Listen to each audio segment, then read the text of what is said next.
Hello, good morning, good afternoon, good evening to you from this side to the other side. Any part of the country or the world you are listening to us, I bring greetings to you. And then I want to say officially, welcome to my podium of influence. If it is your first time of coming here, then if it's not your first time, I want to say thank you so much for coming down here to check up for what we have for you and also what we have for the world at large.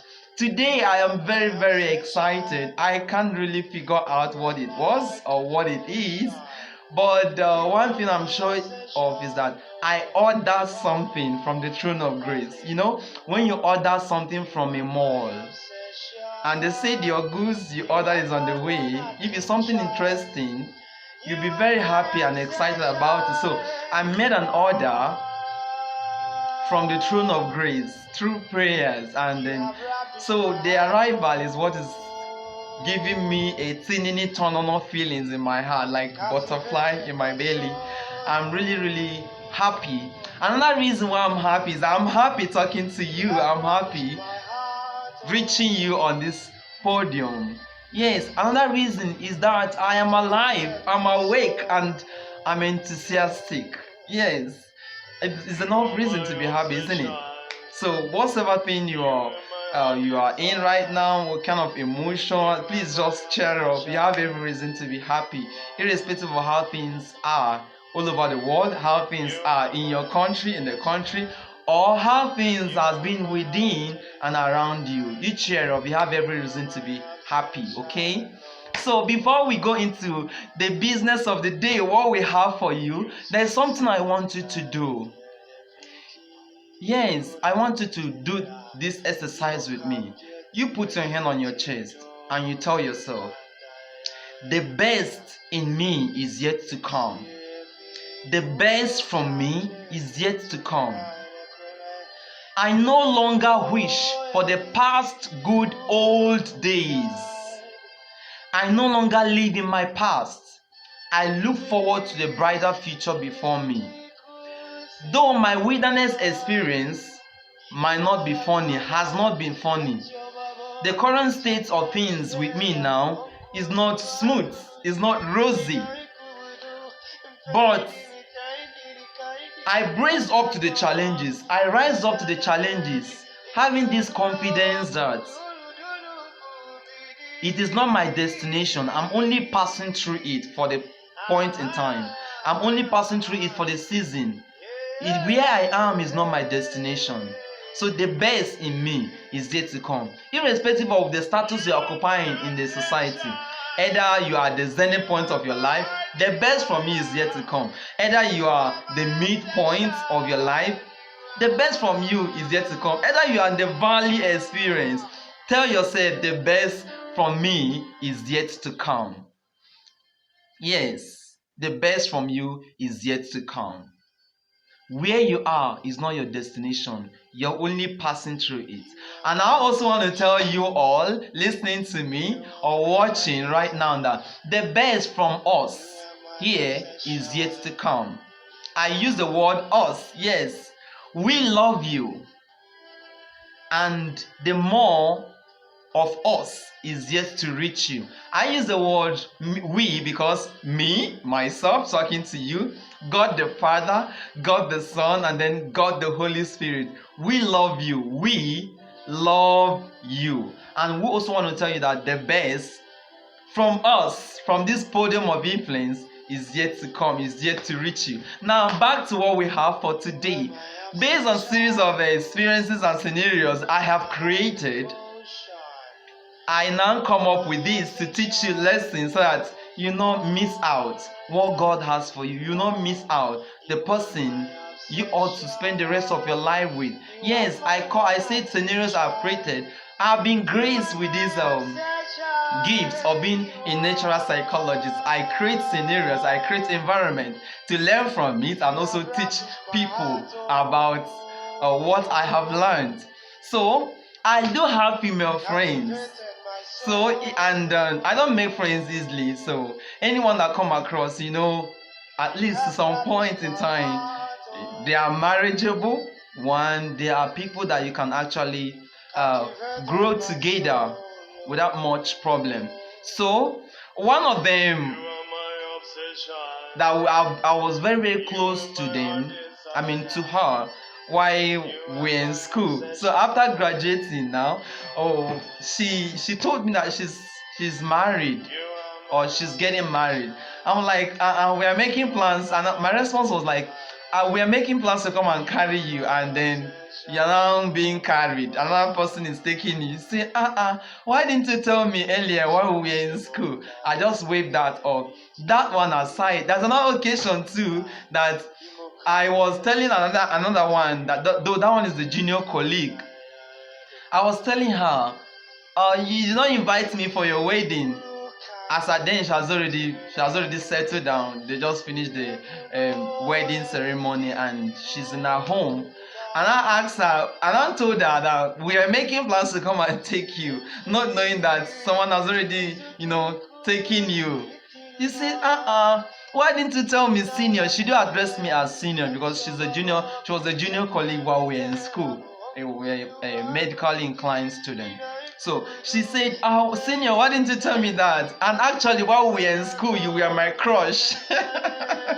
Yeah, that was what she said. She said, why we were in school that she was like having crush on me without me knowing. And I said, it's okay. That's the bygone now. Enjoy your new home. But now I want to read out a conversation that existed, a chat that existed between me and another female, a lady that I met where I went for my internship program. Yes. Yeah, I don't know that she got married. So along the line, she made a post on her social media platform. And then when I got across that post and now go into her DM, I sent her a direct message. I was like asking her, are you married? She said yes. And I was like, seriously? I didn't know. We were making plans to come and take you, not knowing that you have been taken. That was what I told her. And I smiled. I said, smiles. What a word. No dull moment for some people. Since for some people, smiles. I smiled again and I said, enjoy your new home. Now imagine what her response were. She said, you want to come and take me? You didn't tell me earlier. And my response was like, it's okay. Then this is what she said. She said, don't make that mistake again, because the lady in question might feel something for you. My response back to her was, there are so many things a man battles within his mind before approaching a woman for marital relationship. And that is what we are looking at today. What men battles within them before approaching you as a woman, as a lady for marital relationship. This is meant to encourage most of our men who has been living in fear to come out from that their shell they hide themselves in. Then also to the lady or to a woman watching this, you should try to make things easier for us. Don't give us another additional 7-year course to study. Just like Laban in the Bible gave Jacob 7 years course to study before marrying the daughter, another additional 7 years before he actually married the one he wants to marry.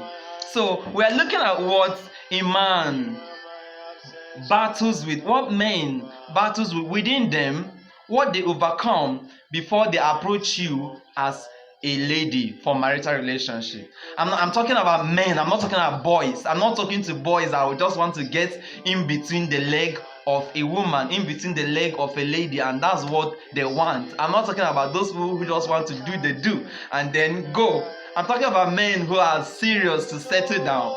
Men who are really, really having plans for a lady, but as at the moment when those plans were going, but they are not financially buoyant. So I will not be far from the scriptures. Most of the things we talk on this podium of influence are things that has a trace to the scripture, and we can also correlate it with our daily experiences, just like I have shared with you earlier my experience, the scenario I've created now to learn from it. And also we are also going to look into the scripture to see what the Bible says. There are many in the scriptures too that have this issue too that we are talking about. They had the same challenge, their battle within them, before they overcame that challenge and then come out. Though some it affected them, so I don't want it to affect you negatively. I want you to take don't take chances anymore. Someone said, once beaten, twice awake, twice conscious. So don't let that mistake repeat itself again. Just like the lady advised me, was like, don't make the mistake again, because the lady in question might feel something for you. So we are looking at 1 Samuel chapter 18. 1 Samuel chapter 18. I am reading from the scriptures here. You can read along with me too. Yes, you that you're watching now, you can read along with me. 1 Samuel chapter 18. I'm going to read an experience that David had. As great as David is, a man of war, he also had this challenge. He had the battle within him too that he had to overcome before approaching the woman that he truly loves. So I'm going to read verse 18 and 19.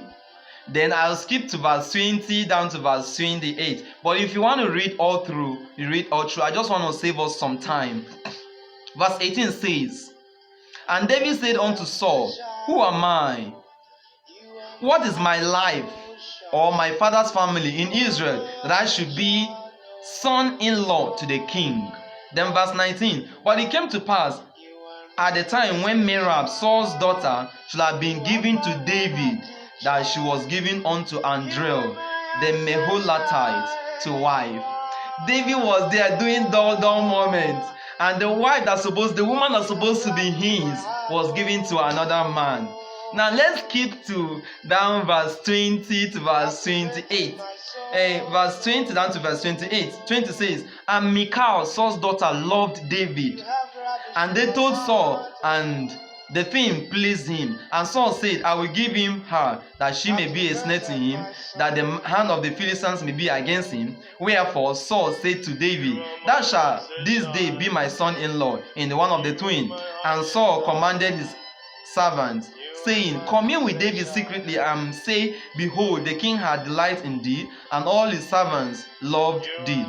Now therefore be the king's sons-in-law." Now I also want to talk to you as a man. Don't let anybody coerce you into it. Like the marriage between David and Michal here now they coerced him. Saul coerced him, and then the servants of Saul also like persuaded David to go for her.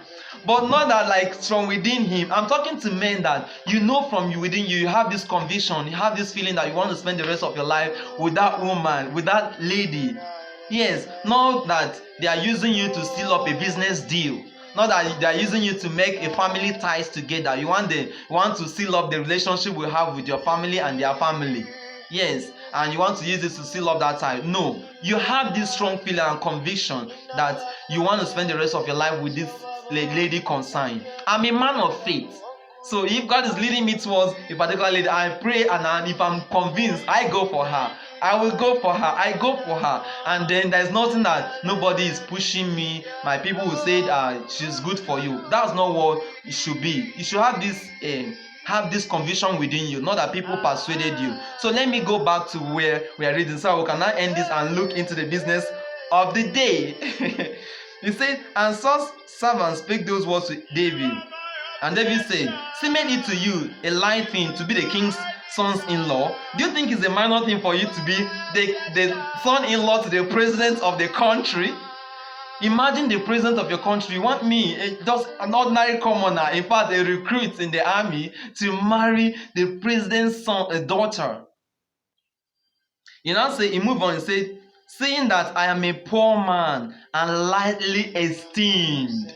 I'm a poor man and lightly esteemed. And servants of Saul told him, saying, On this manner spake David. And Saul said, Thus shall ye say unto him, The king desireth not any dowry, but and 100 foreskin of the Philistines to avenge of the king's enemies. But Saul thought to make David fall by the hand of the Philistines. And when his servants told David these words, it pleased David well to be the king's son-in-law, and the days were not expired. And David arose and went, and his men, and slew of the Philistines 200 men. And David brought their foreskins and gave them in full tale to the king, that he might be the sons-in-law. And Saul gave him Michal, his daughter, to wife. And Saul saw and knew that the Lord was with David, and that Michal, Saul's daughter, loved him. So now let me explain further about where we read. You now find that let's straight to the point now.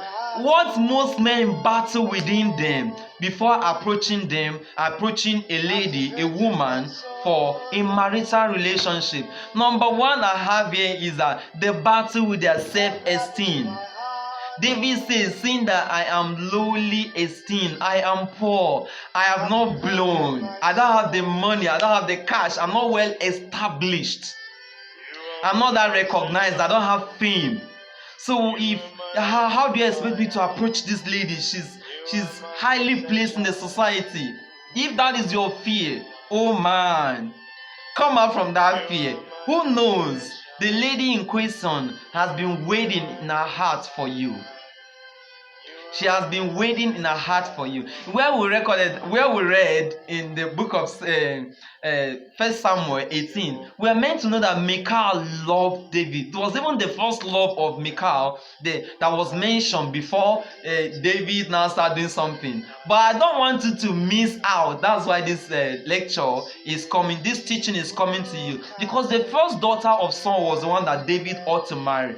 But he was there doing dilly-dallying. Another man came and took off what belongs to him. So don't stay there in fear. Don't stay there because of your low self-esteem. Another man will take over the woman that you truly love. Yes. It's painful for you to lose the woman you love. So men battle with their low self-esteem.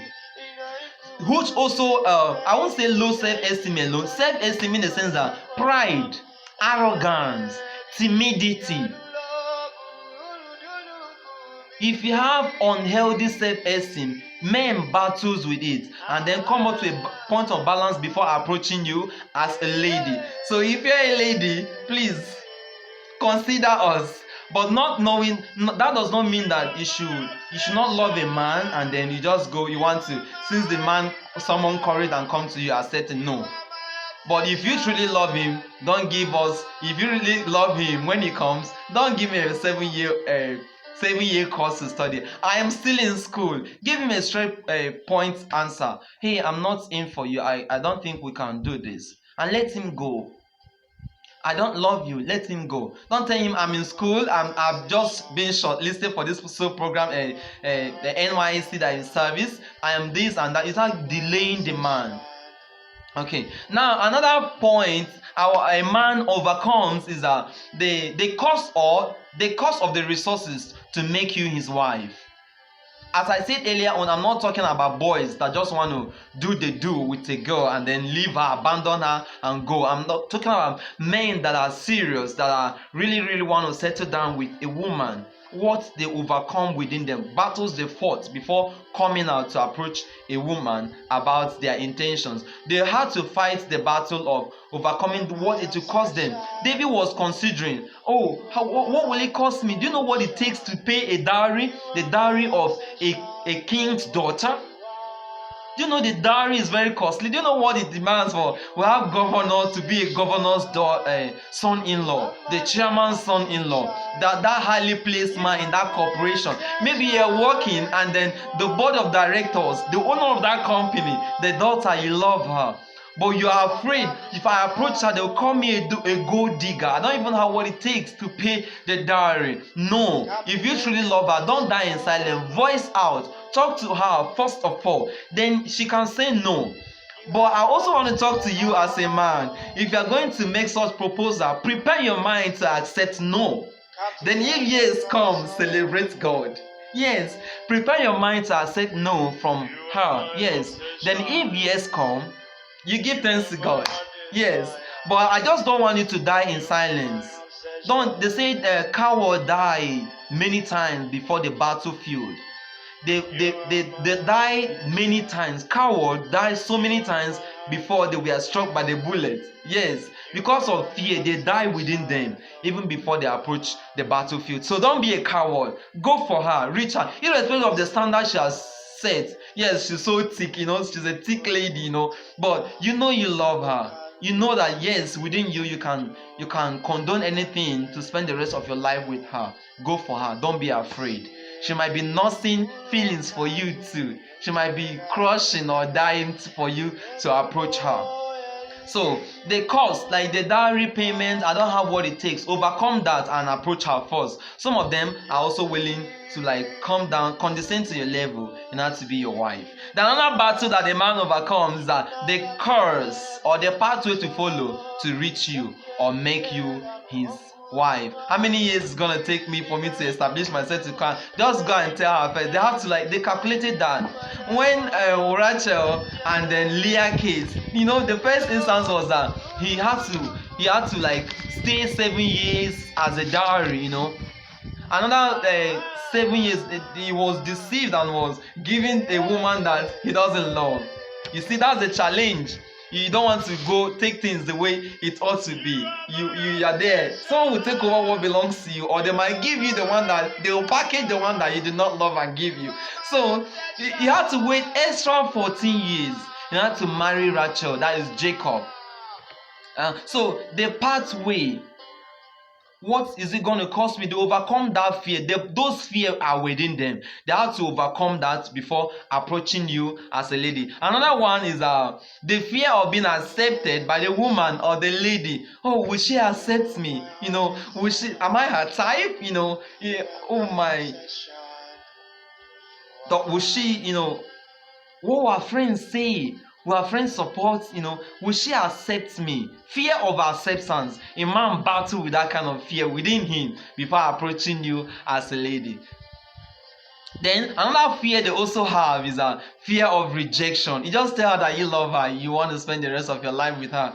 As time goes on, first of all, I'm into you, I love you, and I'm trusting God, or I think we should get to know each other better, for us to see how. But I'm considering, if God help, if things work out within us, I want to spend the rest of my life with you. The man has this fear that you might say no blatantly, I don't love you. You might say, oh, I'm sorry, I'm in a relationship, I'm with someone already.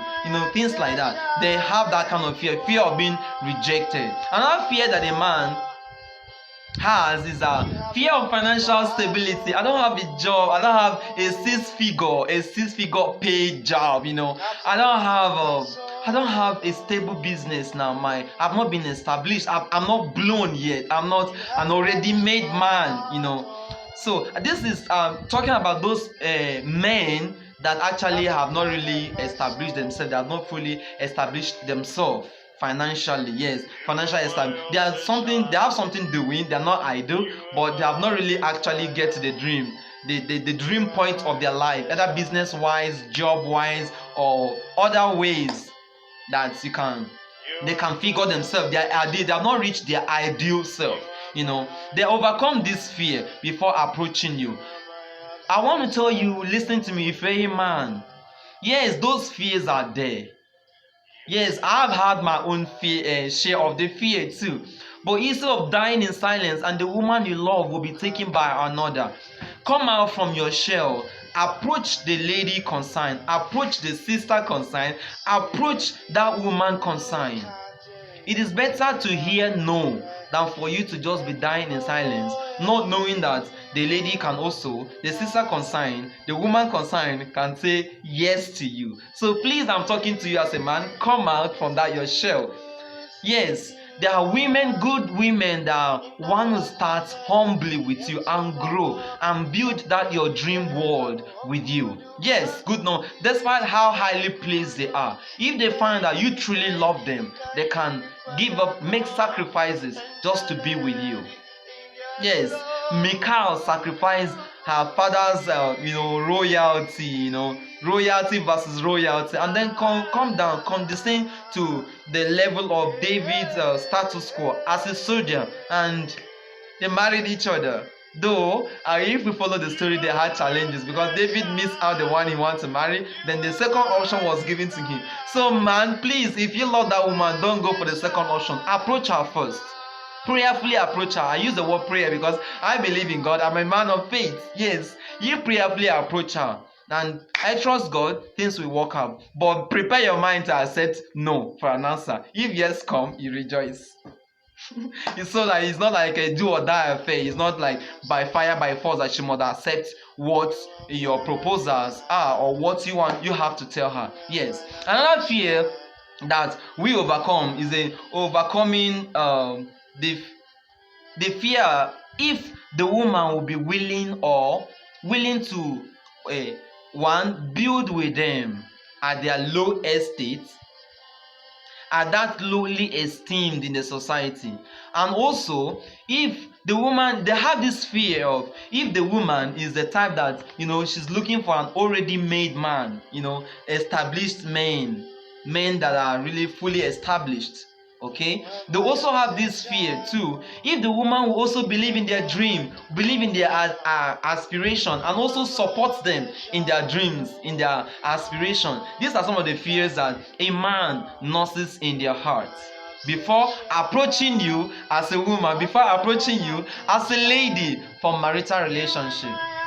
So, having watched this, considering all these too, you should know where to come in if you truly love that man. You should also know how to treat him. Don't give him headache. Yes, some women give men headache when they deliver their manifesto, when they give you their proposal. You say you're trying to play hard to get. Please, I beg you, don't do hard to get. Not all men are patient for your hard to get, okay? Especially serious men that really want to settle down, that loves you.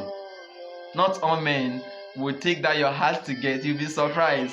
But actually, I'm the type that if you truly love her, you should be able to wait for her. You should be able to be patient with her for her to play all her heart to get. Yes. But it's not everybody that can be as patient as I am. Yes.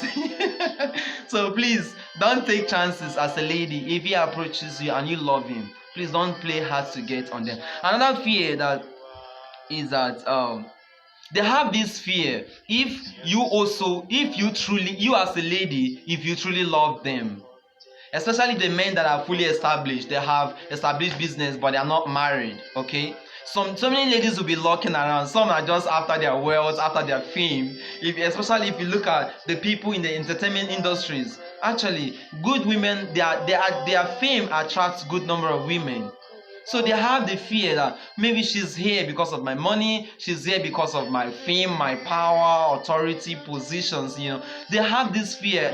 If you as a lady truly love them too, if you can respect them, not because of their status quo in the society, not because of what they have, what they possess in the society. They have that fear. Does she truly love me? Will she truly respect me? So we are going to move to the next point now. You say fear of being disrespected too. Before they come out from their shell to approach you, they have this fear of being disrespected by you because a man counts respect as love. Yes, even if you don't love that man, yes, there's no string attached to it. Learn to respect men as a lady, as a woman. Yes, they interpret respect as love. If you love a man but you don't respect him, the man will feel you don't love him. Maybe you do everything for him, yes, but you don't respect him. He will see to it that you don't love him. So men have those kind of overcome all these fears before approaching you. So you, considering all these points that we've raised so far,